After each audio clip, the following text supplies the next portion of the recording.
ल आज चाहिँ म यो ग्लाइकोलाइसिसको बारेमा भनिदिन्छु है त। ग्लाइकोलाइसिस भनेको चाहिँ के हो त हाम्रो? ग्लाइकोलाइसिस भनेको चाहिँ यो ग्लुकोजको ब्रेकडाउन गराएर पाइरुवेट बन्ने हो हैन। ग्लुकोजको ब्रेकडाउन भन्नाले हाम्रो ग्लुकोज त 6 कार्बनवाला हो भनेपछि पाइरुवेट 3 कार्बनवाला हो भनेपछि 6 कार्बनबाट 3 कार्बन पनि यो क्याटाबोलिजम भयो हैन। ब्रेकडाउन गरेर के दिने भयो त? एटिपी इनर्जीहरू दिने भयो। अब यस्तो छ ग्लाइकोलाइसिसको अब यहाँ हैन इन्जाइमहरू सबै इन्जाइमहरू यो के बनेको सबै छँदैछ। यो मैले लाइन बाइ लाइन भनिन हैन। मैले यसलाई चाहिँ कसरी याद गर्ने हैन, कसरी यसको एटिपीहरू अनि यसको यहाँ यसको के हो त हैन, इम्पोर्टेन्ट कुराहरू चाहिँ म भनिदिन्छु है त। ल अब यसमा हेरौँ। यसमा याद गर्ने भनेको टोटल हेर्नु, मैले सजिलो तरिकाले गरेछु। टोटल यहाँ इन्जाइममा मैले नम्बरहरू दिएको छ, कतिवटा स्टेप छ हेर नि त। एउटा, दुईटा, तीन, 4, 5, 6, 7, 8, 9 टोटल 9वटा स्टेप छ है। 9वटा स्टेप छ। अब म यो स्टेपलाई नै खेलाइदिन्छु है त। त्यो स्टेपलाई खेलाइसकेपछि ठ्याक्कै कुराहरू सबै हुन्छ। जस्तो हेरौँ कुन कुन स्टेपमा चाहिँ एटिपी निस्केको छ, टक्क हेरौँ त। कुन कुन स्टेपमा? एकमा एउटा केमा निस्क्यो एटिपी? एकमा निस्क्यो है। अर्को स्टेप कुनमा निस्क्यो? 3 मा। अर्को स्टेप कुनमा निस्क्यो? हेर्नु यहाँ निस्केको छ, यहाँ निस्केको छ। अनि अर्को स्टेप कुनमा निस्केको छ? 6 मा।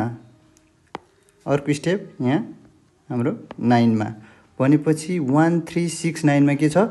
एटिपीको इन्भल्भमेन्ट छ।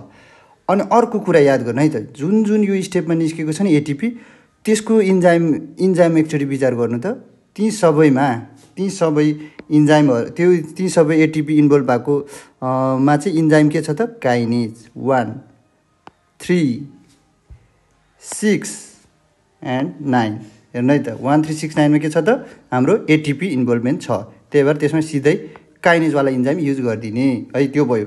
अनि अर्को मैले यहाँ भन्नुपर्ने अर्को कुरा के छ भनेदेखि, अब यो ग्लाइकोलाइसिसमा 9वटा स्टेप त भयो, त्यसमा अब कुनै चाहिँ रिभर्सिबल स्टेप छ, कुनै इरिभर्सिबल स्टेप।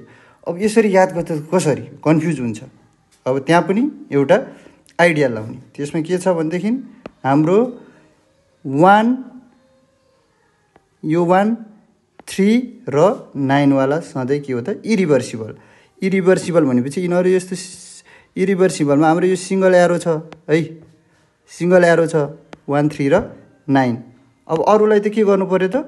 अरूहरू त रिभर्सिबल छ भनेपछि यस्तो गरिदिने है सबैतिर। यसमा गरिसकेर छ, यसमा 7 मा नि गरिदिउँ, 8 मा पनि गरिदिउँ, भइहाल्यो है। भन्नुको मतलब 1, 3 र 9 हैन। 1, 3 र 9 चाहिँ के छ त? इरिभर्सिबल यस्तोवाला। अरू बाँकी सबै रिभर्सिबल है, यस्तोवाला एरो दिने है, भयो। अब यसमा अर्को हामीले याद गर्नुपर्ने कुरा भनेको के छ भनेदेखि, जस्तो अब एटिपीको प्रोडक्सनको कुरा त गर्नै पर्यो हैन, किनभने हाम्रो ग्लुकोज ब्रेकडाउन भएर पाइरुवेट त बनेको छ हैन। त्यहाँबाट अनि के हो त हामीलाई फाइदा? के त? एटिपी त बन्नु पर्यो। अब एटिपी कसरी बनेको छ हेरौँ। अब यसमा ग्लाइकोलाइसिस मेनली 2 फेजमा डिभाइड गरेको छ है। एउटा इनर्जी इन्भेस्टमेन्ट फेज है, यतिलाई भन्छ हाम्रो इनर्जी इन्भेस्टमेन्ट। भन्नाले ग्लाइकोलाइसिस हुनलाई पनि हामीलाई सुरुमा के चाहियो? एटिपी चाहियो। यसले इन्भेस्ट गर्यो, कतिवटा एटिपी इन्भेस्ट गर्यो? एउटा 1 मा इन्भेस्ट गरेको छ, अर्को 3 वाला स्टेपमा। सबै मैले स्टेपलाई नै खेलाइरहेको छु है सबै।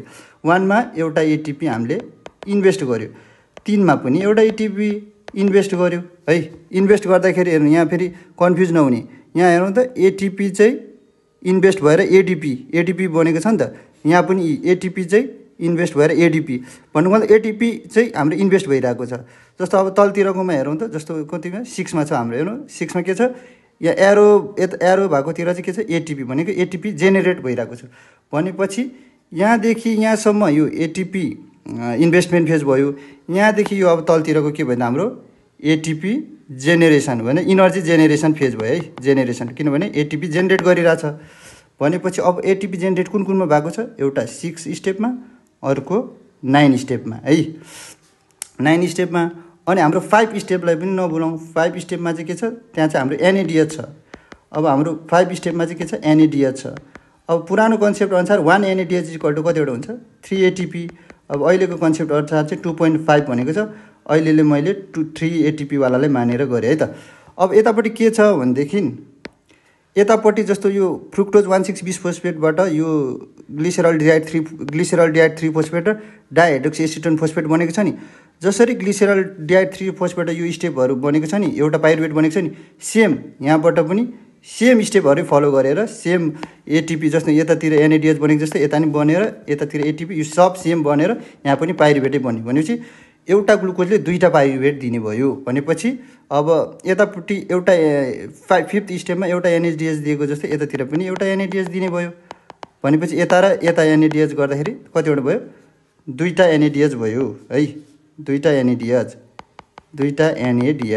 है अनि अर्को हाम्रो यतापट्टि पनि एउटा एटिपी यतापट्टि पनि एउटा एटिपी दुईटा एटिपी यता भएको जस्तै यतापट्टि पनि एउटा दुईटा भनेपछि टोटल कतिवटा एटिपी हुने भयो 4वटा एटिपी आउने भयो यो चाहिँ के भयो जेनेरेट भएकोहरू यो चाहिँ जेनेरेट भएकोहरू भनेपछि 2 एनएडिएच भनेपछि दुईटा एनएडिएच एउटा एनएडिएचबाट 3 भएर दुईटा एनएडिएच बराबर कतिवटा आउनु भयो 6 एटिपी है अब यो त 4 एटिपी भनेपछि टोटल जेनेरेट कतिवटा एटिपी भएछ हाम्रो 10वटा एटिपी तर अब हाम्रो यहाँ इनर्जी इन्भेस्टमेन्टमा कतिवटा एटिपी लस्ट भएको छ हाम्रो दुईटा माइनस दुईटा गर्नै पर्यो भनेपछि टोटल फाइनल है फाइनल एटिपी 10 मा 2 घटेको चाहिँ कति आउनु भयो हाम्रो फाइनलवाला चाहिँ हाम्रो 8वटा एटिपी चाहिँ एउटा ग्लाइकोलाइसिसले दिने भयो एउटा एरोबिक ग्लाइकोलाइसिसले दिने भयो है अब ल यो त भइहाल्यो अब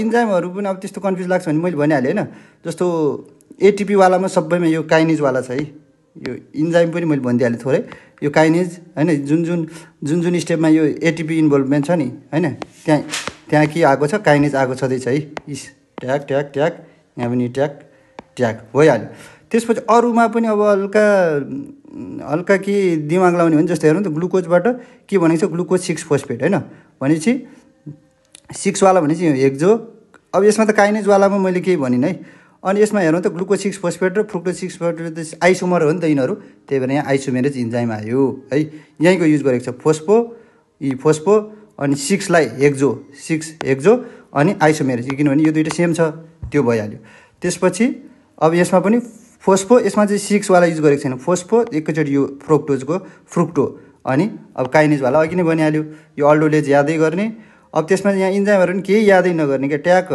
किनभने यही नाम छ ग्लुसेरल डिहाइड 3 फोस्फेट यही इन्जाइममा यही छ प्लस अब यो डिहाइड्रोजिनेज चाहिँ याद गर्ने डिहाइड्रोजिनेज चाहिँ यो एउटा याद गरिदिने अब यसमा पनि 1,3 तलमा के छ यहाँ 1,3 फोस्फोग्लिसराइड यही सिधा हानिदिने प्लस यसमा के थपिदिने काइनेज अघि नै मैले एटिपीवाला भनेको छ नि त 6 स्टेप हो नि त अब 3 फोस्फोग्लिसराइडमा नि त्यही फोस्फोग्लिसराइड मैले यो पिजी भनेको फोस्फोग्लिसराइड भयो यो म्युटेज चाहिँ याद गरिदिने अब 8मा इनोलेज भइहाल्यो अब यसमा पनि यो के अरे पाइरुवेट छँदैछ अनि यहाँको के अरे एटिपीवाला भएको भएर यहाँ काइनेज है त ल यसरी नै